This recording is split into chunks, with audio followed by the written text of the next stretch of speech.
In 19th century London, the River Thames acted as a hard border between two completely different worlds. On the north bank sat the glittering West End, home to wealth and high society. But if you crossed to the south side, you entered Lambeth, a district blanketed by industrial smoke. This was a place defined by crushing poverty, cramped living conditions, and dangerous, rowdy entertainments. Right in the middle of this rough neighborhood stood the Royal Coburg Theatre. It was a notoriously violent melodrama house, entirely out of step with the polite society across the river. Then, in 1880, a social reformer named Emma Conns took over the derelict building. She stripped out the alcohol and turned it into the Royal Victoria Coffee and Music Hall, a dry, respectable venue offering cheap lectures for working-class crowds. This raises a difficult question. How did an impoverished, alcohol-free temperance hall, situated in a London slum, become the foundational bedrock of modern British theatrical prestige? The shift began in 1898, when management passed to Emma Conns' niece, Lillian Bayliss. Lillian didn't view the theater as a business. She saw it as a spiritual mission. She carried a deep conviction that the local market stall workers and laborers deserved the exact same access to high art as the wealthiest aristocrats. The problem was her operating budget.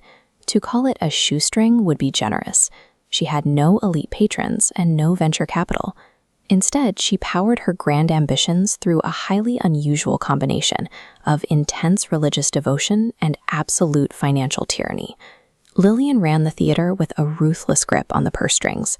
She lived out of the building, famously cooking her own meals on a tiny gas ring tucked right inside the box office. She maintained absolute authority over the stage, personally scrutinizing the performances through a tiny peephole to ensure her strict standards were met. And when she needed talent, she literally turned to prayer.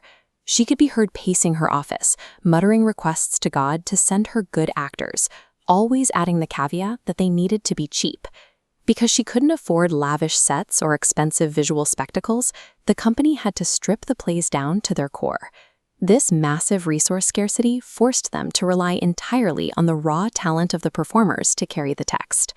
The ultimate test of this stripped-down theater came with the outbreak of the First World War.